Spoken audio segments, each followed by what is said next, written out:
Bismillahirrahmanirrahim. Assalamualaikum warahmatullahi wabarakatuh.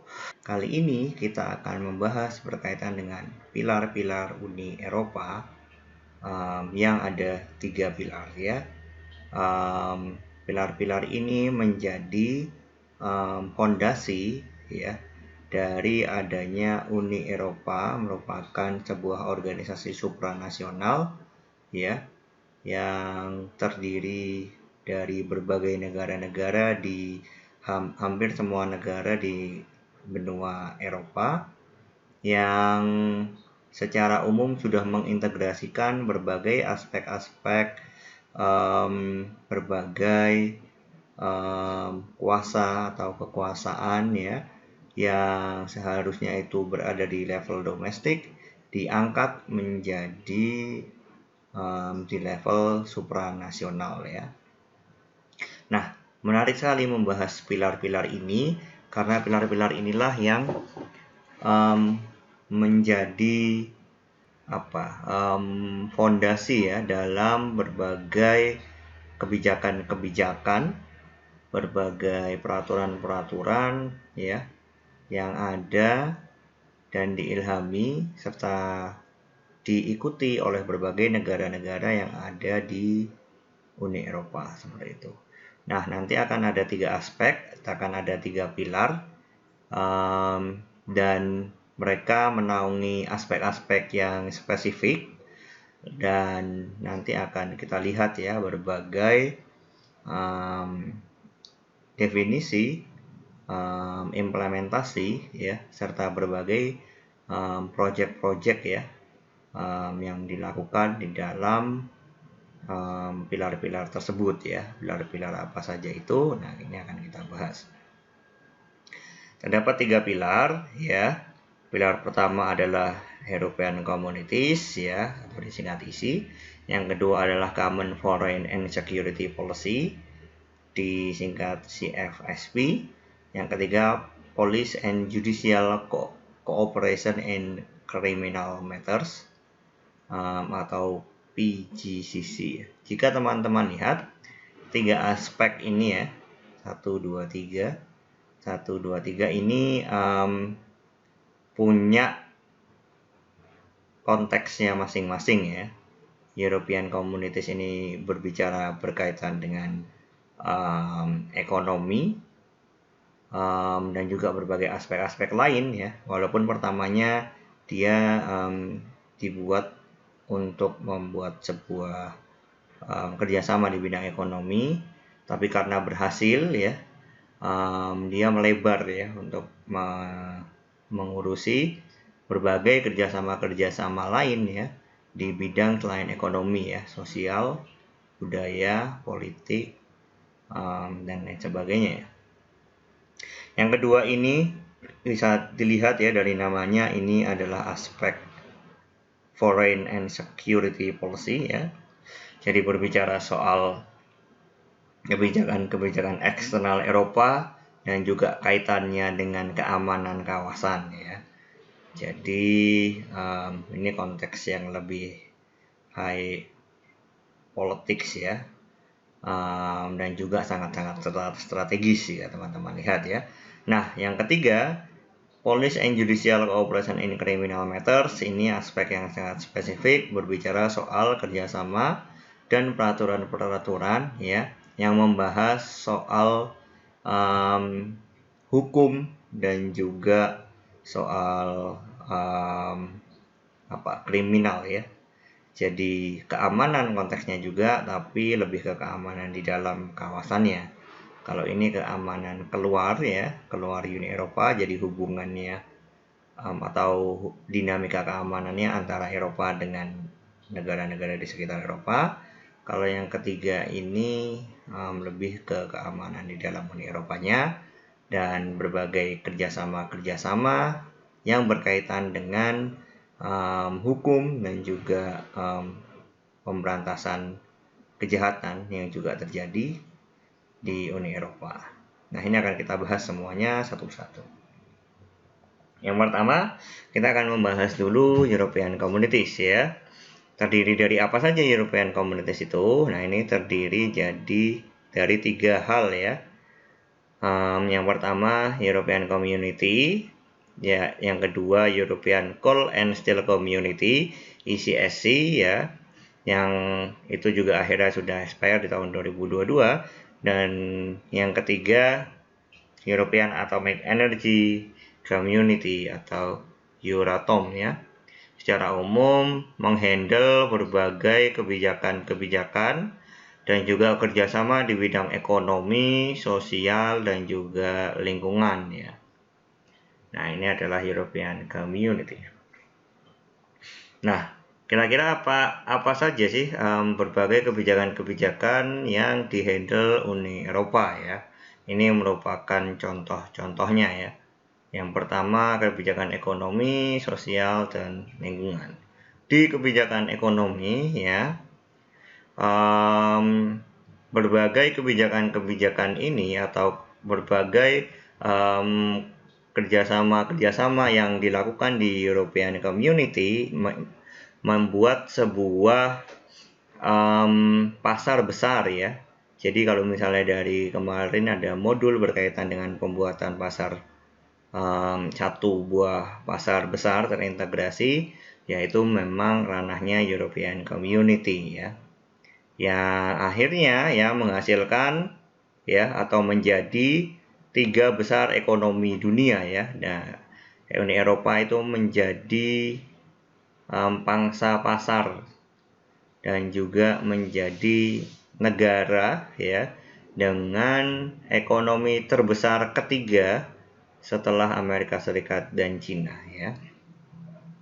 Dan GDP dari Uni Eropa ya itu diestimasikan sebesar 15 triliun ya di 2020 ya, yang merepresentasikan ya 1/6 dari global economy. Jadi kontribusi Uni Eropa, GDP Uni Eropa terhadap total GDP ekonomi dunia itu tuh sebesar 1/6-nya ya. Yang kedua di aspek sosial ya, Uni Eropa membuat the European Social Fund ya. Ini merupakan sebuah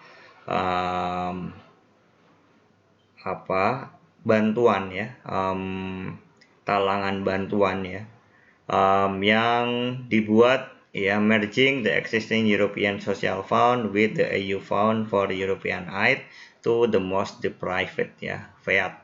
Nah, ini merupakan program pemberian bantuan berupa pendanaan ya, yang menggabungkan antara pendanaan yang dimiliki Uni Eropa dan juga digabungkan dengan berbagai pendanaan lain ya, atau program-program pendanaan lain ya, seperti FEAD ini tadi dan juga the EU Program for Employment and Social Innovation ya.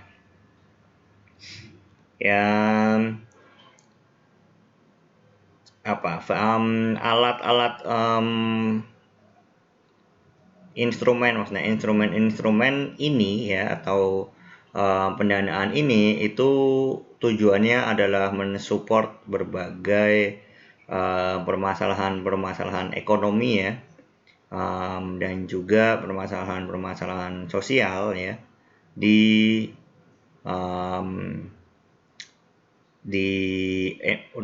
negara-negara anggota Uni Eropa. Yang spending amount persentase dari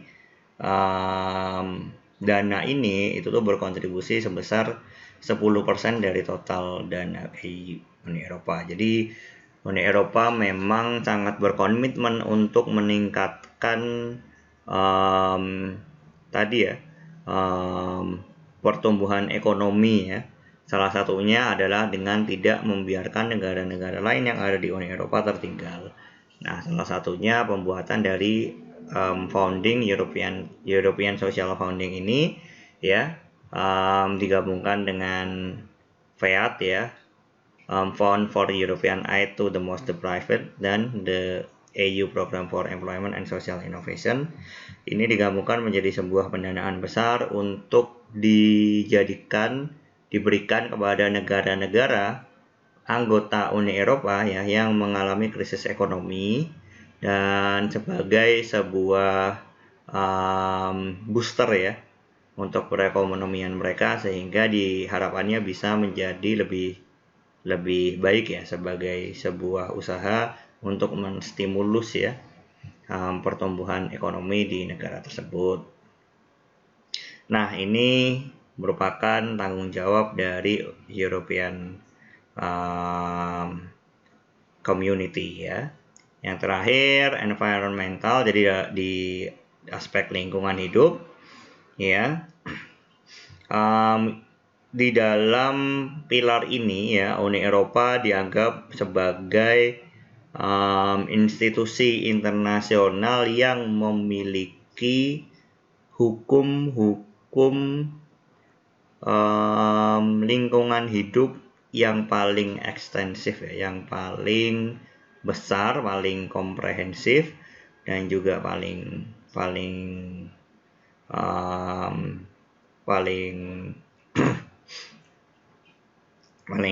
baik ya.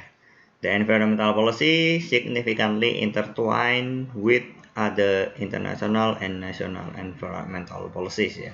Nah, tidak cukup hanya punya hukum yang sangat-sangat baik ya, sangat-sangat komprehensif, tapi adanya pelaksanaan hukum tersebut itu juga diimplementasikan di berbagai kebijakan nasional negara-negara anggota Uni Eropa ya.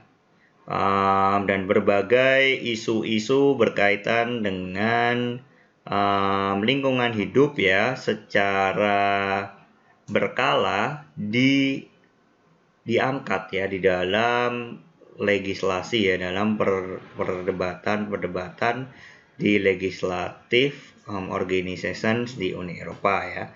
Contohnya seperti acid rain ya, hujan asam, terus mengikisnya lapisan ozon, kualitas air, polusi suara, water pollution ya, polusi air ya, terus waste ya, jadi berbagai makanan sisa dan energi yang berkelanjutan.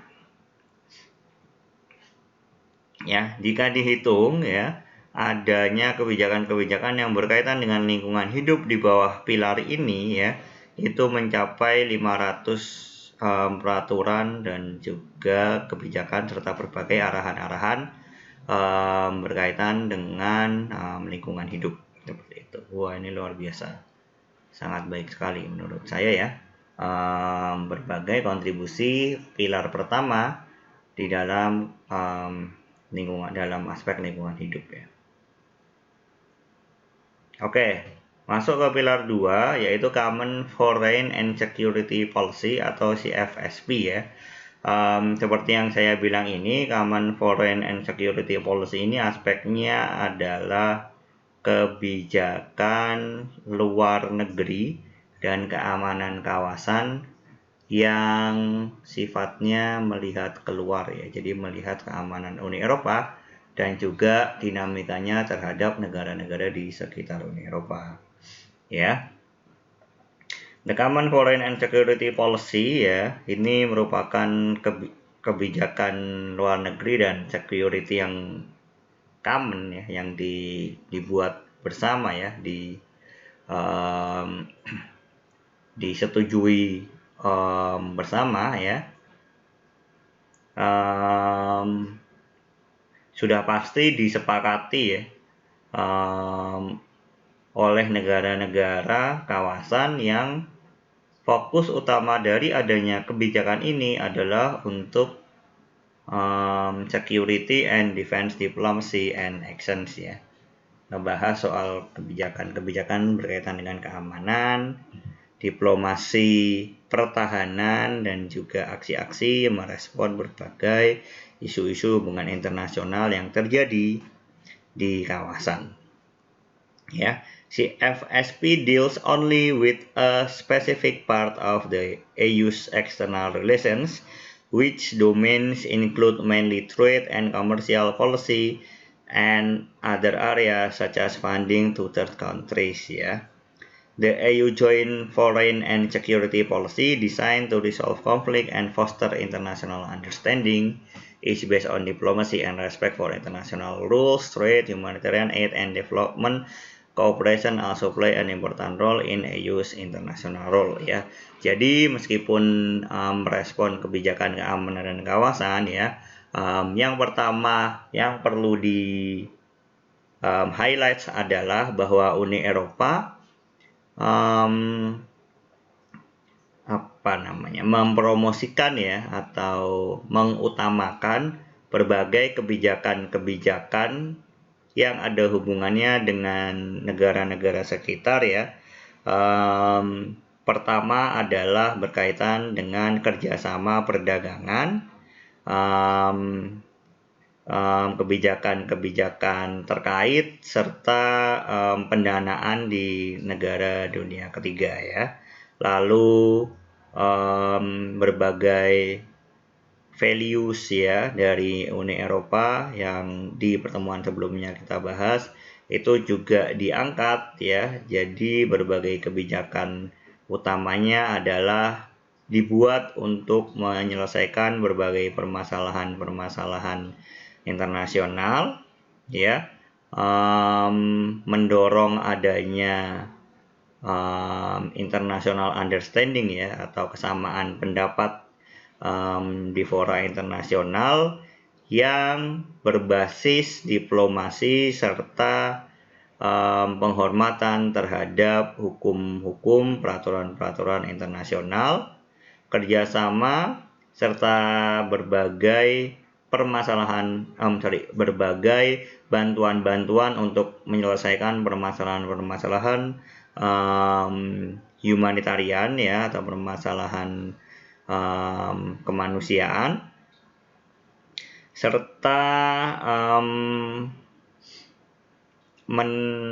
mendorong adanya sebuah kerjasama ya yang menjadi aspek-aspek atau yang menjadi peranan paling penting ya dalam Uni Eropa sebagai sebuah institusi ya. Jadi itu adalah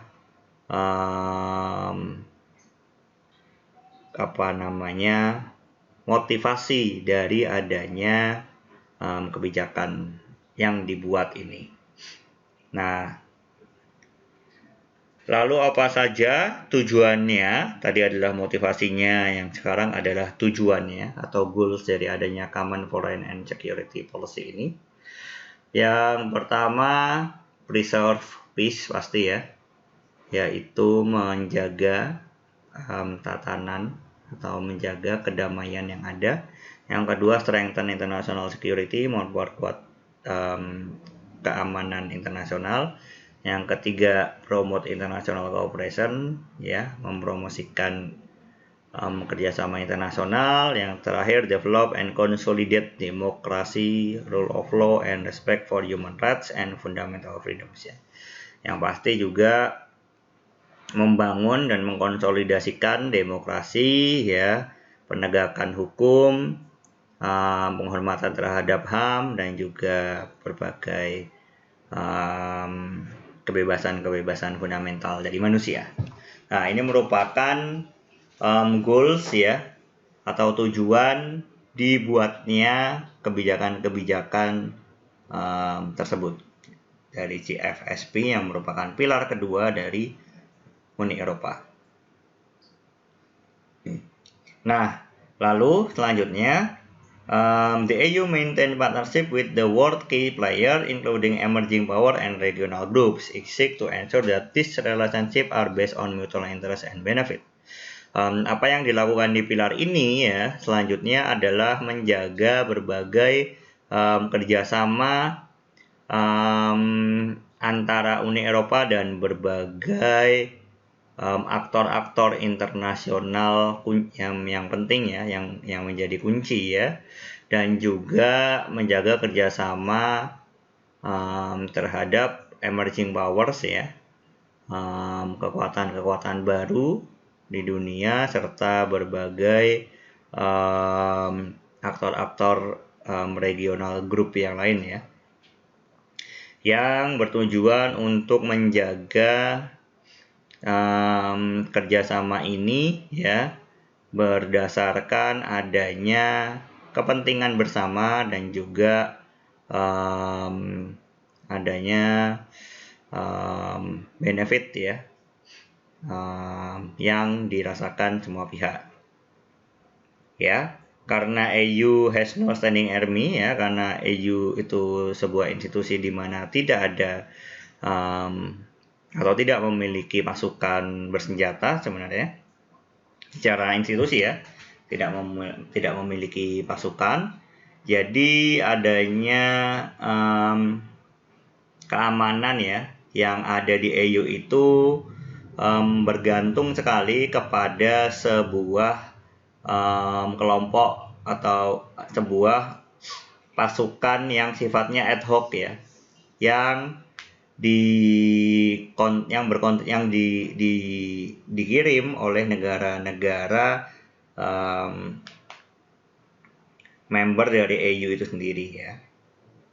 Jadi tidak punya angkatan bersenjata, tapi punya kelompok-kelompok bersenjata yang memang ditugaskan ya oleh negara-negara member AU sendiri dan sifatnya ad hoc ya, atau sifatnya sementara.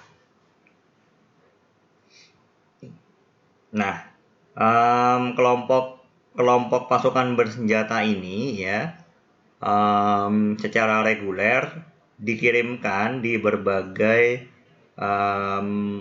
tempat di seluruh dunia untuk secara umum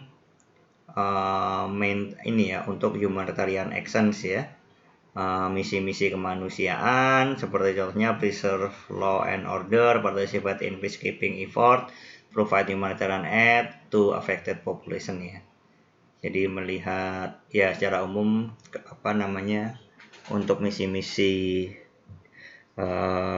kemanusiaan seperti partisipasi di peacekeeping atau preserve law and order ya, menjaga tatanan mungkin di negara yang berkonflik, terus juga memberikan bantuan terhadap orang-orang populasi masyarakat di sana yang memang terdampak terhadap berbagai permasalahan humanitarian ya, atau permasalahan kemanusiaan. Ya, lalu Common Foreign and Security Policy juga melihat NATO ya sebagai sebuah institusi defense yang paling dominan ya sejak tahun 1999 ya, secara umum untuk teritorial dan untuk rekonsiliasi yang ada di Uni Eropa ya. Lalu Uni Eropa juga bertanggung jawab untuk mengimplementasikan berbagai misi-misi tadi ya, peacekeeping dan juga policing of treaties ya, yang hubungannya ya berkaitan dengan Uni Eropa dan NATO itu tuh sebenarnya punya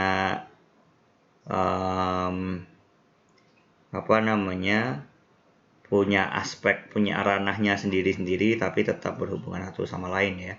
Jadi ada sebuah frase untuk mendeskripsikan ini, separable but not separate ya. Jadi terpisah tapi tidak bisa dipisahkan tapi tidak terpisah seutuhnya. The same force and capabilities from the basis of both AU and NATO efforts, but portion can be allocated to European Union if necessary. Jadi secara umum ada kerjasama yang yang terintegrasi juga ya berkaitan dengan pilar ini dan juga NATO, tapi karena memang negara-negara yang ada di Uni Eropa atau negara-negara membersnya itu mayoritas adalah negara-negara yang juga tergabung dalam NATO ya. Jadi sebenarnya secara pasukan dan juga kapabilitas strategis yang dimiliki oleh pilar ini itu sebenarnya hampir sama ya. Tapi nanti biasanya ada alokasi ya. Beberapa pasukan ya ada dialokasikan untuk Uni Eropa dari NATO kalau memang Uni Eropa membutuhkan, seperti itu. Jadi sebenarnya secara umum pilar ini itu ngebahas berkaitan dengan dinamika yang terjadi antara Uni Eropa ya yang mencoba untuk maintain dia terbebas dari berbagai aspek-aspek yang sifatnya militer, tapi secara umum karena memang negara-negara yang ada di dalamnya itu semuanya atau hampir semuanya memang tergabung dalam NATO ya. Jadi tetap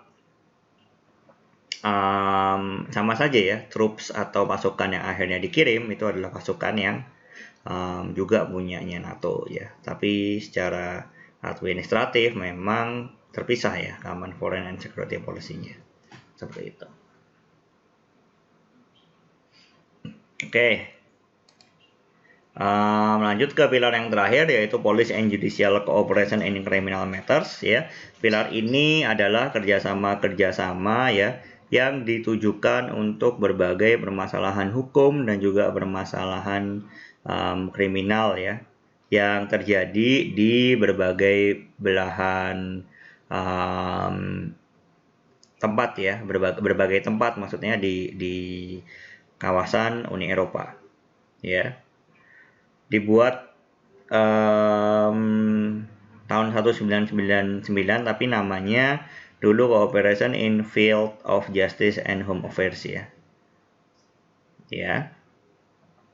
Lalu adanya kerjasama di bidang ini ya, di bidang hukum dan kriminal ini juga diintegrasikan, dikonsolidasikan di dalam sebuah struktur di Uni Eropa yang dinamakan the Area of Freedom, Security and Justice ya, AFSG ya. AFSG ini merupakan sebuah kerjasama yang terintegrasi ya, yang dibuat seperti sebuah blok-blok kawasan seperti itu ya, yang secara umum di kawasannya tersebut fungsi utamanya adalah membuat sebuah kawasan dengan satu hukum yang sama ya, yang fungsinya adalah untuk menjaga keamanan HAM dan juga kebebasan untuk untuk bisa maksudnya merasa aman untuk bisa bepergian ya di antara di kawasan Uni Eropa tersebut ya. Nah, secara umum ya, Police Judicial Cooperation in Criminal Matters ini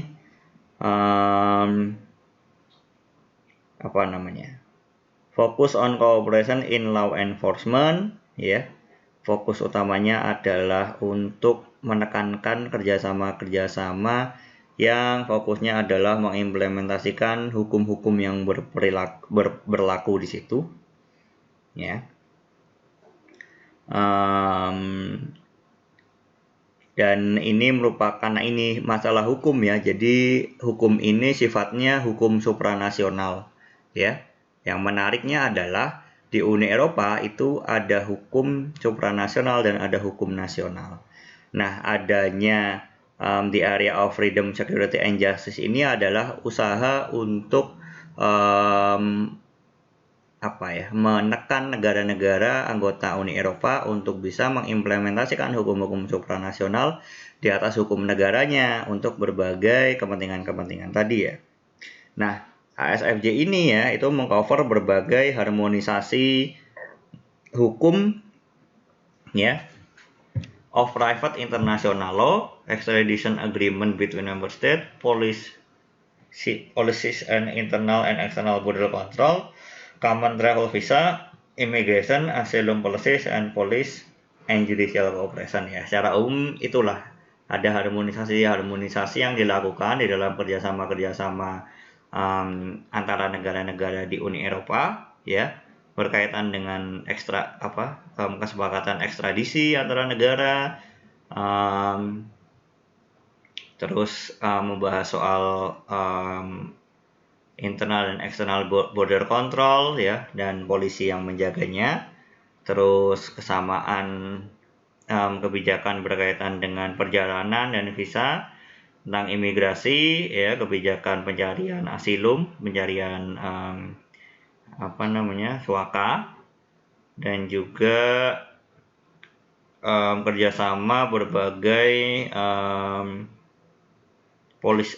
berbagai pasukan-pasukan keamanan dan polisi, dan juga hukum yang ada di dalam negara anggota.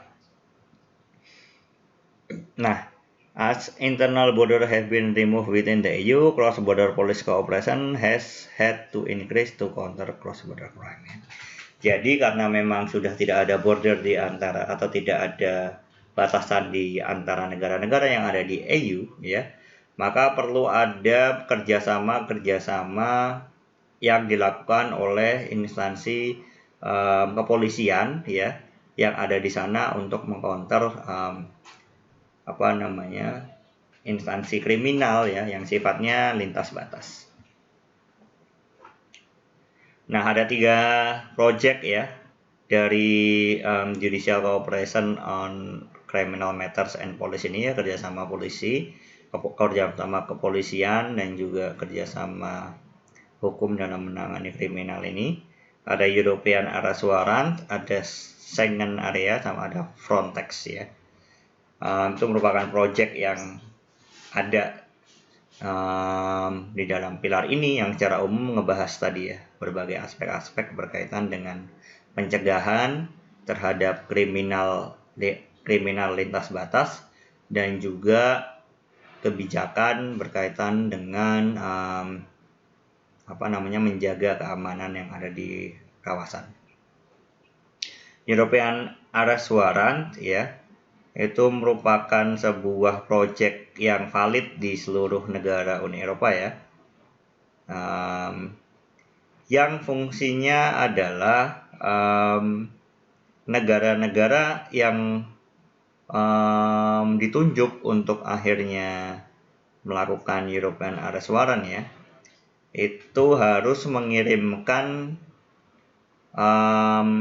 kriminal yang ada di negaranya untuk di trial ya. Maksudnya apa? Maksudnya misal ada seorang kriminal bersembunyi di negara terkait, jika European Arrest Warrant ini diisukan atau dijatuhkan kepada kriminal tersebut, maka negara ya yang kedapatan di daerahnya itu ditinggali atau dibuat tempat persembunyian oleh kriminal tersebut, diharuskan mentransfer kriminal tersebut ke mahkamah internasional atau ke mahkamah nasional atau yang ada di negara yang ada di negara tempat dia melakukan kriminal gitu. Katakanlah ada kriminal dari negara Perancis bersembunyi di Jerman ya. Ketika ini dibuat ya, jadi disahkan ya, bukan disahkan, maksudnya ketika ini dari European Arrest Warrant ini diisuskan atau diimplementasikan gitu ya. Jadi negara Jerman mau tidak mau harus mengikuti itu dan menangkap atau membiarkan pasukan-pasukan kepolisian ya dari negara Prancis untuk bisa menangkap. Ya, ini ada di dalam framework EU Decision tahun 2002 ya, yang merupakan legal instrument dari pilar ketiga dari EU ini ya, Uni Eropa ini. Gitu ya. Dan secara hukum nanti tergantung dari dari hukum domestik yang berlaku ya. Jadi kalau misalnya memang dia melakukan tindak kriminalnya di negara Prancis, maka European Arrest Warrant ini hanya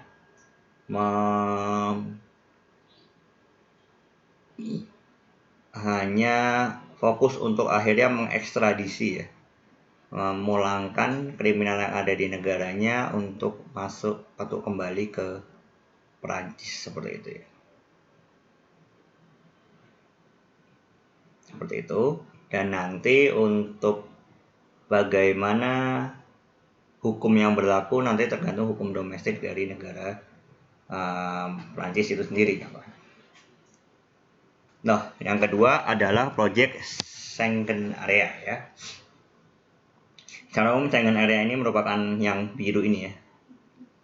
Schengen Area ini merupakan daerah atau blok area ya, di mana setiap negara yang ada di dalamnya itu sudah menghapuskan berbagai syarat-syarat visa, paspor yang ada serta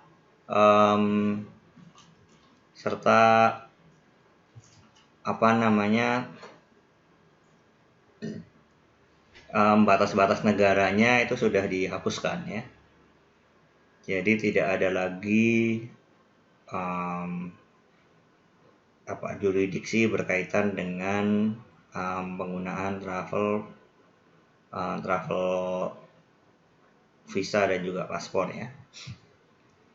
Ini dinamakan Schengen Area karena ditandatangani di Schengen di Luxembourg tahun 1925. Nah, siapa saja yang ada atau yang mengikuti atau yang berkontribusi di dalam Schengen Area ini? Ternyata tidak semua negara di Uni Eropa yang setuju, ada beberapa yang tidak setuju, dan bahkan ada negara-negara yang bukan Uni Eropa yang ikut ya.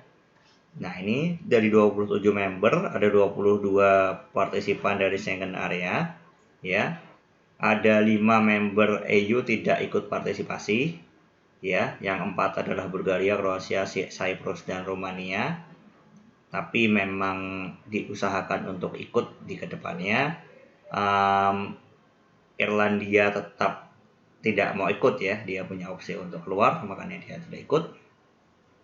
Dan Irlandia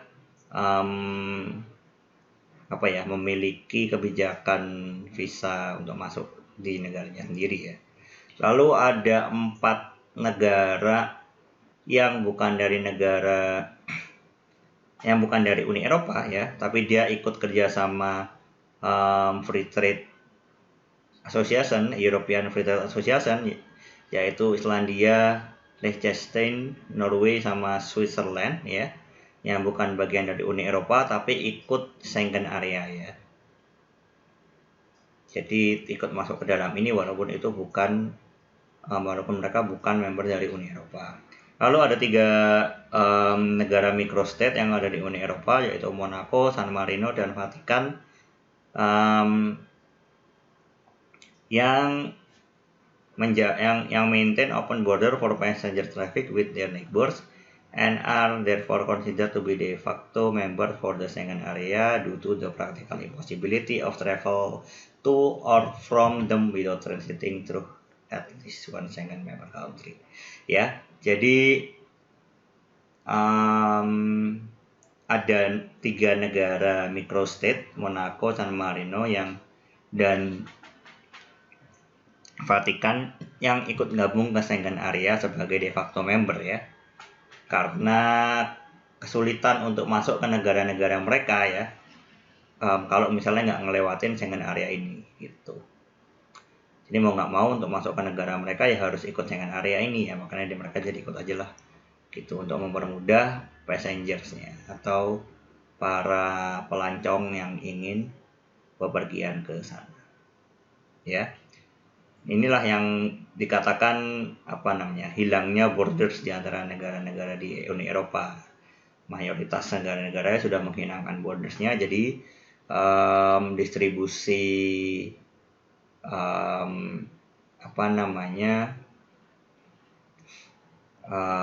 atau movement pergerakan dari berbagai berbagai orang dari negara-negara ke Eropa atau within Eropa ya, atau di dalam Eropa itu bisa jauh lebih mudah ya. Nah, yang terakhir adalah Frontex ya, atau disebut juga the European Border and Coast Guard Agency ya, yang fokus utamanya adalah menjaga border atau batasan-batasan terluar dari Eropa untuk bisa masuk ke Eropa ataupun dari Eropa untuk bisa keluar ya. Ini punya headquarters atau punya base camp di Warsawa, Polandia ya, yang juga masuk di bagian di Schengen area juga ya, yang fungsinya adalah menjadi base camp ya, untuk mengawasi ya berbagai dinamika yang terjadi di perbatasan. Frontex dibuat tahun 2024 ya, sebagai sebuah agensi terhadap berbagai kerjasama operasional yang fokus utamanya kerjasama operasional di daerah-daerah terluar di Eropa ya, yang kerjasama utamanya adalah coordinating border control effort ya. Jadi kerjasamanya untuk mengkoordinasikan berkaitan dengan berbagai permasalahan borders ya. Frontex maintains according to the Council regulation are ya. Jadi menurut Council Uni Eropa secara umum fungsi dari adanya Frontex itu yang pertama coordinate cooperation between member state in external border management. Jadi kerjasama antara negara-negara member Uni Eropa berkaitan dengan ini tadi ya, pengawasan, manajemen ke perbatasan ya, ke eksternal, perbatasan eksternal. Yang kedua, assisting member state in training of national border guards ya, jadi membantu para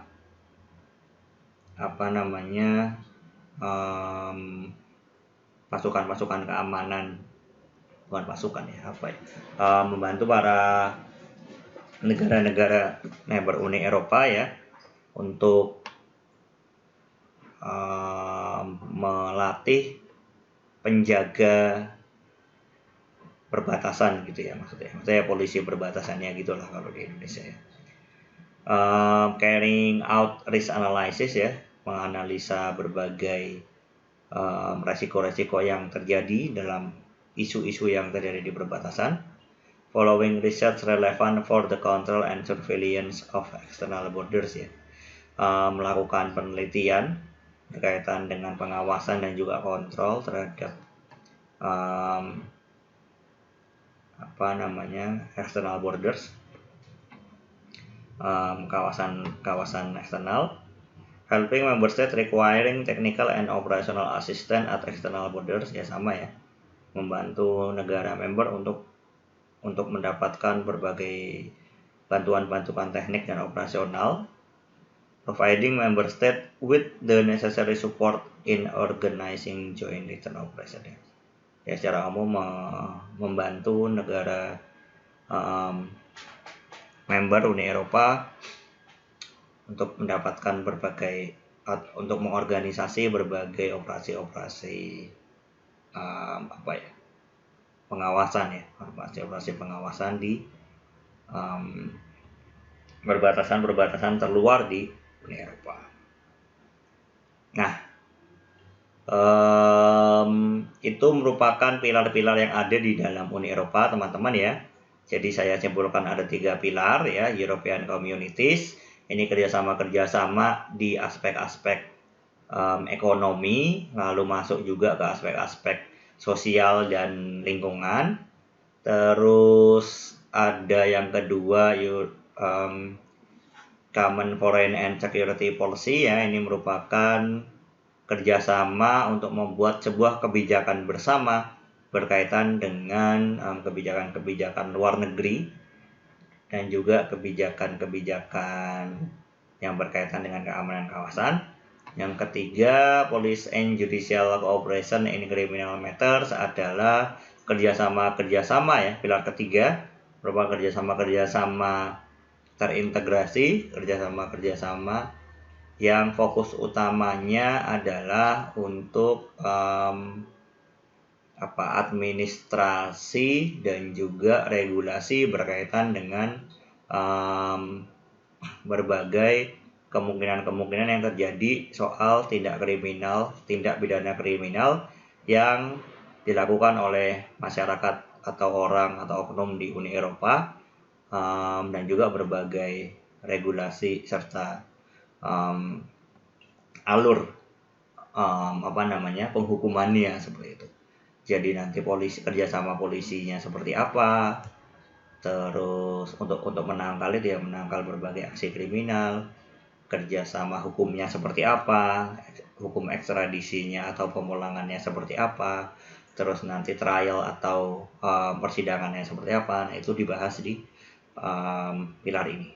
Nah, untuk beberapa aspek ini nanti akan kita bahas lebih spesifik di pertemuan-pertemuan berikutnya. Tapi sampai saat ini modul ini sampai di sini dulu. Terima kasih atas atensinya. Jika ada pertanyaan silahkan komen di kolom di bawah ya. Assalamualaikum warahmatullahi wabarakatuh.